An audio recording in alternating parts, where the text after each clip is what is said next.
disais à l'entame également de mon propos, en 2017, vous avez été Miss Science, une scientifique, mais très littéraire aussi. Qu'est-ce qui explique, disons, cette transversalité? Eh bien, cette interdisciplinarité, cette polyvalence, ça a été un peu le résultat de mon indécision. Je dis indécision parce que j'ai toujours été incapable de choisir entre les matières. Il y avait toutes ces matières qui me passionnaient également, qui me passionnaient d'une façon vraiment intense et sans inégalité, disons. Et puisque j'étais incapable de faire mon choix, je les aimais toutes et je me donnais à fond dans toutes les matières. Et c'est ce qui a fait naître en moi ce désir de toujours être pluridisciplinaire dans tous les domaines possibles, de toujours être dans cette dynamique, de ne pas me coltiner dans un domaine précis, de ne pas me confiner moi-même et de ne pas m'imposer de limites quand il s'agit de choisir entre la littérature et la science surtout. Voilà, justement, aujourd'hui, vous étudiez à Paris notamment. Expliquez-nous un peu comment se passent vos études, quelles sont les matières qui vous intéressent le plus, sur quoi vous vous intéressez présentement.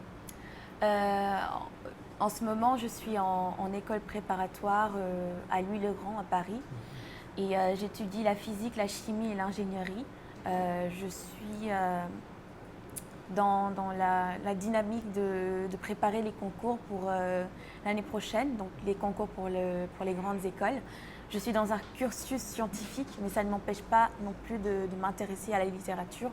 Et je compte en fait allier les deux domaines et pouvoir m'exprimer, pouvoir exprimer mon potentiel là où ça m'appelle, là où vraiment mon talent me le permettra. L'adaptation a été facile. Non, pas vraiment. Ça n'a pas été facile parce que c'était un début.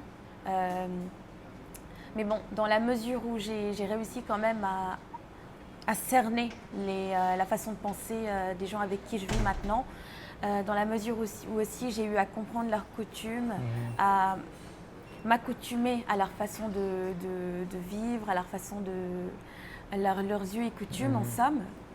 Vous m'excuserez la redondance. Ça m'a vraiment permis de mieux vivre parmi eux. Et Qu'est-ce qui vous a le plus marqué dans cette différence-là de manière de vivre, l'art de vivre à la française est sans doute différent de l'art de vivre à la sénégalaise? Tout à fait. Qu'est-ce qui vous a le plus marqué? Il y a la différence de culture déjà, c'est très différent. Il y a cette culture au Sénégal, cette culture de la teranga déjà qui est quasi inexistante, sans jugement bien sûr, en France et dans le monde occidental. Il faut dire que le peuple sénégalais est un peuple assez spécial quand même, avec des us et coutumes qui sont uniques en leur genre. Et c'est pas facile du tout quand on sort d'un pays aussi accueillant, aussi joyeux, enfin aussi vivant, vivant c'est le terme, de se retrouver dans un milieu où vraiment c'est la précipitation qui règne, c'est la frénésie presque. Ouais. Et, la course contre la montre. Exactement, exactement.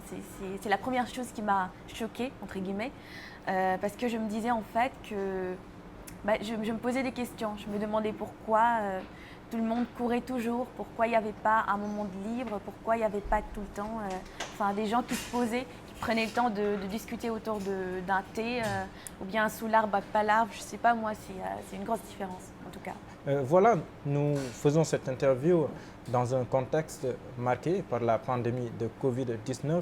Justement, quelle est la perception que vous avez de ce virus qui est venu tout chambouler?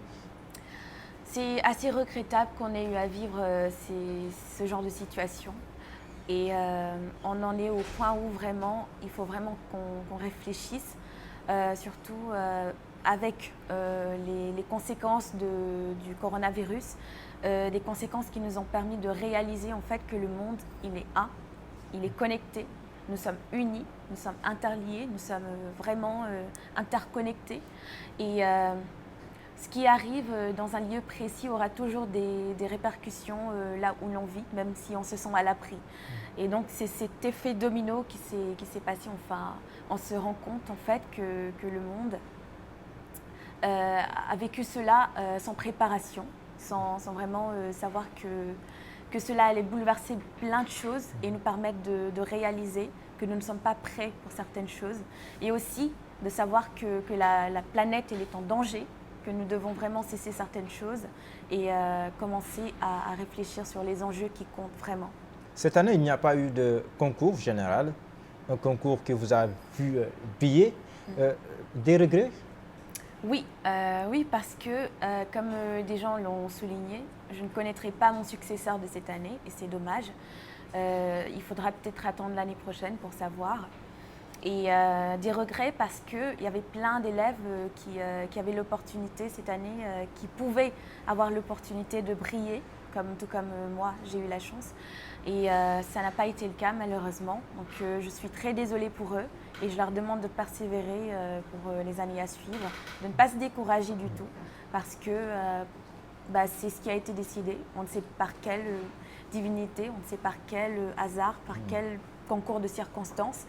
Et donc juste avoir la foi et savoir qu'il faut persévérer coûte que coûte. Qu'est-ce qui est à l'origine de vos succès? Nous vous en souhaitons d'autres, mais 2 fois meilleur élève du Sénégal, Miss Science en 2017, il y a du travail derrière.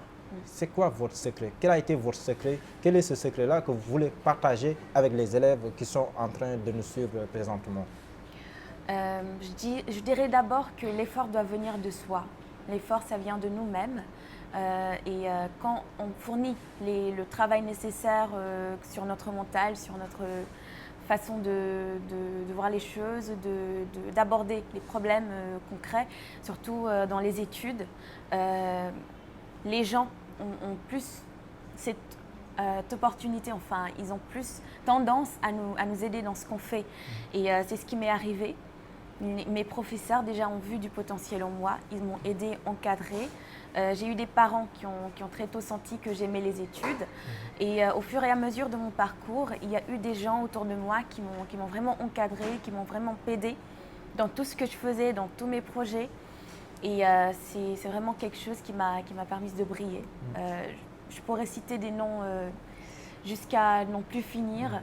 Et l'une des personnes les plus importantes, en fait, c'est le ministre Serine Medjam, sans qui vraiment la promotion de mon roman... L'ex-ministre de l'Éducation nationale. Exactement. Qui, en fait, a toujours été là depuis qu'on s'est connus, qui a vraiment senti que ça valait la peine de m'aider.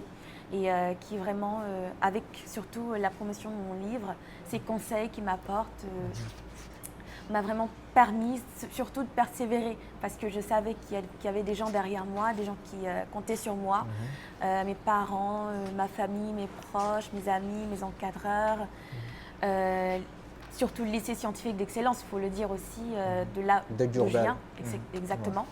Les 3 années où c'était un projet du président de la République, où vraiment il y avait des obligations quand même. On devait mettre en avant le nom de notre école et je devais le faire. On devait le faire ensemble. Voilà, je reviens au coronavirus, au Covid-19, parce que moi je dis toujours le Covid-19. Les jeunes, il est reproché aux jeunes sénégalais, pas tout le monde, mais la majorité, de ne pas respecter les gestes barrières et par conséquent de favoriser la propagation de la pandémie de Covid-19 au Sénégal. Quel est votre message à ces jeunes-là qui rechignent toujours à se conformer aux gestes barrières pour briser la chaîne de propagation du Covid-19? Je leur demandais de respecter les règles, les instructions qu'on nous donne, parce que ce sont des instructions que nous donnent les professionnels de santé, les gens qui savent les risques que nous courons en ce moment, mieux que nous. Et s'ils nous disent en fait de les respecter, c'est qu'il faut le faire, c'est que c'est pour notre bien, pour le bien aussi des gens qui nous entourent. Parce qu'en fait, il ne faut pas se dire que pour moi, c'est pas grave et puis c'est tout. Non, ça ne se passe pas comme ça. Si l'on ne met pas le masque, ce n'est pas pour nous seulement que ça nuit. Enfin, c'est pour les autres aussi. Donc, protéger les autres, même si faut aussi se protéger soi-même. Donc, le mieux, c'est de les respecter quand même.